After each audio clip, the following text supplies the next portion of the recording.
Hello friends, myself CA Nitin Rajpal, faculty of SFM। आज हम इस वीडियो में सीखेंगे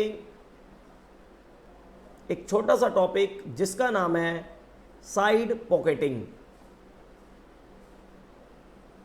हमारे इंस्टीट्यूट ने CA फाइनल के न्यू स्टडी मटेरियल में, न्यू कोर्स में म्यूचुअल फंड में एक टॉपिक इंट्रोड्यूस किया है जिसका नाम है साइड पॉकेटिंग, जो आप अपनी स्क्रीन पे देख रहे हैं दोस्तों। तो सीखते हैं दोस्तों ये साइड पॉकेटिंग क्या होता है। दोस्तों साइड पॉकेटिंग एक ऐसा कंसेप्ट है जो म्यूचुअल फंड की true worth, actual worth investor के सामने रिप्रेजेंट करता है। कहने का मतलब साइड पॉकेटिंग के अंदर क्या होता है दोस्तों, साइड पॉकेटिंग म्यूचुअल फंड को यह कहता है कि म्यूचुअल फंड की टोटल जितनी भी एसेट्स हैं, म्यूचुअल फंड की जितनी भी टोटल इन्वेस्टमेंट है, फॉर एग्जांपल 100 करोड़ या 200 करोड़, जितनी भी इन्वेस्टमेंट है, उनको दो पार्ट्स में डिवाइड करने को कहता है साइड पॉकेटिंग का कंसेप्ट। साइड पॉकेटिंग कहता है कि म्यूचुअल फंड अपनी टोटल इन्वेस्टमेंट को 2 पार्ट्स में डिवाइड करेगा। First one is the liquid assets, जो हमारी गुड एसेट्स है, गुड इन्वेस्टमेंट है,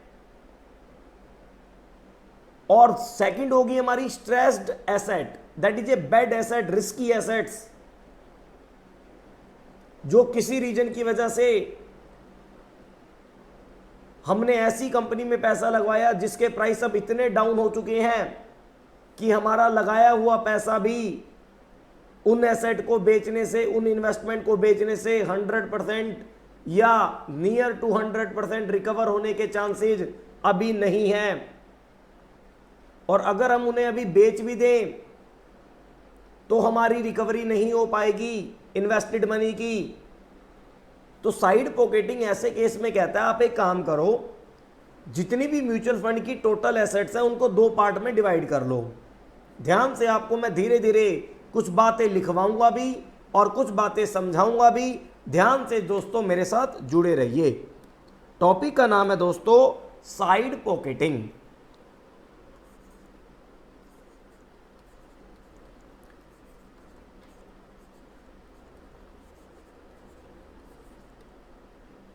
क्योंकि एक अध्यापक का काम लिखना और बोलना दोनों होना चाहिए, क्योंकि अगर एक अध्यापक केवल बोलता रहेगा तो चीज़ें कम समझ आती हैं। आप अपने लिखते भी रहिए और सीखते भी रहिए कि what is the meaning of side pocketing. ध्यान से देखिए आप मेरे साथ। सबसे पहली बात, साइड पॉकेटिंग का मतलब है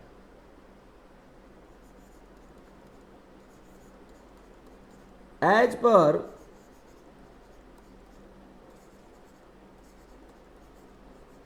this concept,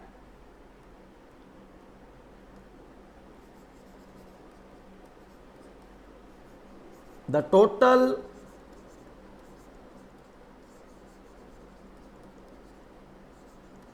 investments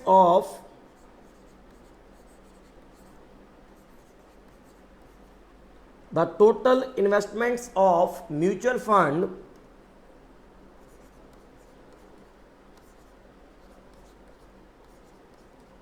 are divided into 2 parts.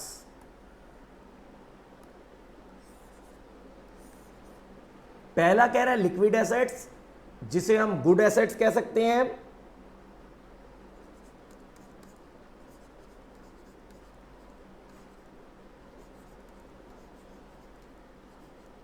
जो हमारी गुड एसेट्स हैं,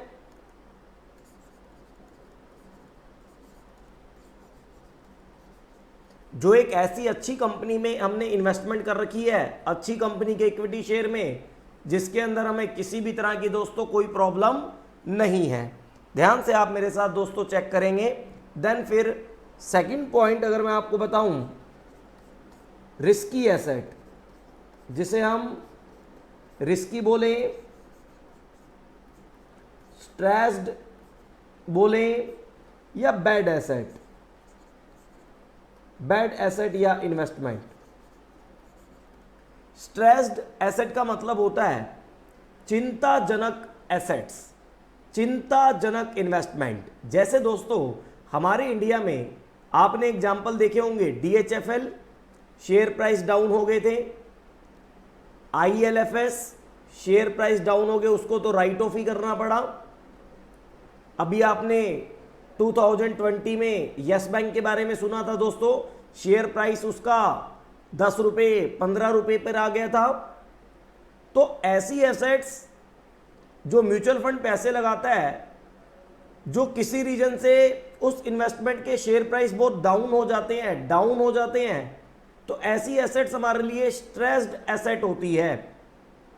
अब जब ये स्ट्रेस्ड एसेट हमारी टोटल एसेट्स में शामिल होती है, तो हमारे म्यूचुअल फंड की ट्रू वर्थ इन्वेस्टर के सामने शो नहीं होती, जिसकी वजह से साइड पॉकेटिंग ये कहता है कि आप एक काम करो, अपनी टोटल इन्वेस्टमेंट को 2 पार्ट्स में डिवाइड कर लो। First one is the liquid asset, good asset, second one is the stressed asset, bad asset. और उसके बाद आप लिक्विड एसेट की एनएवी अलग निकालो एंड स्ट्रेस्ड एसेट की एनएवी अलग निकालो on the basis of unit issued by mutual fund. ठीक है दोस्तों, इससे क्या होगा, आपसे बात करते हैं, ध्यान से समझना। एक एग्जाम्पल से भी बात कर लेते हैं, समझना होगा आपको। फॉर एग्जाम्पल एक म्यूचुअल फंड है जिसका फॉर एग्जाम्पल 10 CR का या 100 CR का कोई भी आप एग्जाम्पल ले सकते हैं, या 1000 CR का टोटल फंड है इन्वेस्टमेंट के तौर पे। मान लो म्यूचुअल फंड ने 100 CR की इन्वेस्टमेंट कर रखी है। अब जिन कंपनियों में इन्वेस्टमेंट कर रखी है, हम मान लेते हैं उसमें से 800 करोड़ की इन्वेस्टमेंट ऐसी है जो हमारी गुड एसेट है, लिक्विड एसेट है, और 200 CR की हम ऐसी मानते हैं कि जिन कंपनियों में हमने पैसा लगाया था वो किसी भी रीजन से उसके अंदर कुछ फ्रॉड हो गया, उसके अपने मैटर हैं, उसके शेयर प्राइस इतने डाउन हो चुके हैं कि हम 200 की जो इन्वेस्टमेंट है अब उसको रिकवरी नहीं कर पाते हैं। ध्यान से चेक करना, 200 स्ट्रेस्ड।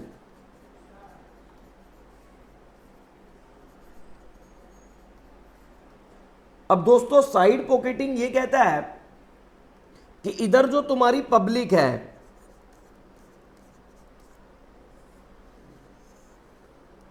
जिस पब्लिक को म्यूचुअल फंड ने यूनिट्स इश्यू कर रखी हैं, मान लेते हैं ये यूनिट्स आपकी 100 हैं, ठीक है, 100 यूनिट मान लो या 100 करोड़ यूनिट मान लो, कोई दिक्कत नहीं है, समझ आना चाहिए। 100 करोड़ यूनिट है और म्यूचुअल फंड ये कहता है कि आप लिक्विड एसेट की एनएवी फाइंड आउट करेंगे separate, that is 800 divide by 100, 8 rupees, और स्ट्रेस्ड एसेट का मतलब जिन कंपनियों की हालत सही नहीं है, सिक कंपनी है, दिवालिया होने वाली है नियर फ्यूचर में, या फ्यूचर में अप जाने की भी चांस है, जैसे यस बैंक को बचा लिया। अब यस बैंक के अंदर कंडीशन लगी कि जिस भी HDFC बैंक, ICICI बैंक या जिस भी इन्वेस्टर ने पैसा लगाया है वो 3 सालों तक शेयर को सेल परचेज नहीं कर पाएगा। तो एक तरीके से हम क्या करते हैं, जिस भी म्यूचुअल फंड ने यस बैंक में पैसा लगाया होगा, हम उस यस बैंक में इन्वेस्ट किए हुए अमाउंट को साइड पॉकेट कर देते हैं, साइड कर देते हैं, और उसकी एनएवी सेपरेट फाइंड आउट करते हैं। देखो जी, 200 डिवाइड बाय, ये आपको चेक करना है।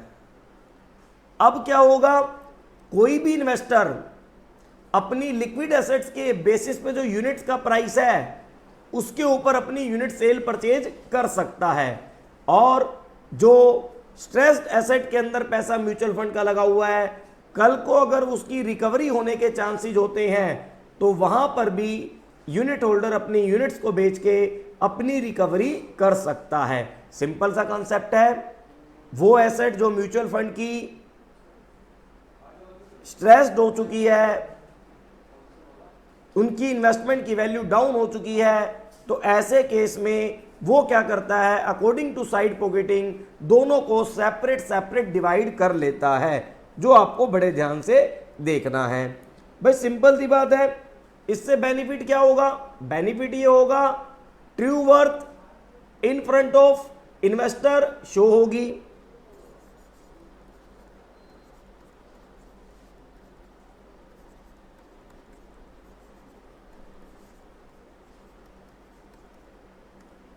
show true worth of mutual fund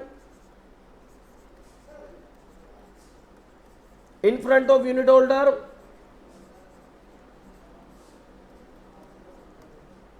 यह आपको बड़े ध्यान से देखना है। दूसरी बात,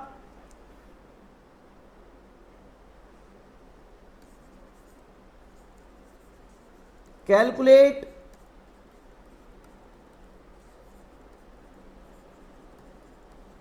ट्रू रिटर्न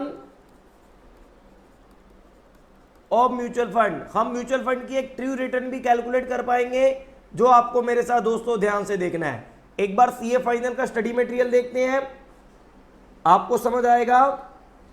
देखो जी, साइड पॉकेटिंग म्यूचुअल फंड के चैप्टर में ये टॉपिक है, न्यू कोर्स में। सिंपल कहता है, आप मेरे साथ देखें, side pocketing in mutual fund, separation of risky assets from other investment and cash holding. जितनी भी हमारी रिस्की इन्वेस्टमेंट है दोस्तों, उनको अदर से जब हम सेपरेट कर देते हैं, इसी कॉन्सेप्ट को हम दोस्तों साइड पॉकेटिंग कहते हैं। सिंपल सी बात मैंने आपको बताई, आप बड़े ध्यान से चेक कर सकते हैं। और जब हम इसे देखो दोस्तों साइड कर देंगे, तो net asset value of fund will then reflect the actual value of the liquid asset, क्योंकि लिक्विड एसेट सेपरेट हो गई एंड लिक्विड एसेट सेपरेट हो गई, स्ट्रेस्ड वाली asset, bed asset, risky asset separate हो गई, जिसकी वजह से अब हम लिक्विड एसेट की नेट एसेट्स वैल्यू बिल्कुल एक्चुअल फाइंड आउट कर सकते हैं। रिटर्न भी हमें एक्चुअल फाइंड आउट मिलती रहेगी। ध्यान से चेक करें, सारी चीजें आपको, छोटा सा टॉपिक था जो मैंने दोस्तों आपको क्लियर करने की कोशिश करी है। देखो दोस्तों, छोटी छोटी वीडियो के लिए, छोटे छोटे टॉपिक के लिए आप पूरा की पूरा एसएफएम धीरे धीरे धीरे धीरे आपको कंप्लीट लेक्चर आपको मिलते रहेंगे। ऐसी ऐसी वीडियो टाइम टू टाइम आपको प्रोवाइड की जाएंगी। आप हमारी वीडियो को लाइक करें दोस्तों, चैनल को सब्सक्राइब कर लें, और मोस्ट इंपॉर्टेंट इंफॉर्मेशन, न्यू जो भी इंस्टीट्यूट की गाइडलाइंस है रिलेटिंग टू एसएफएम, वो हम आपको दोस्तों बताते रहेंगे। ठीक है दोस्तों, थैंक यू।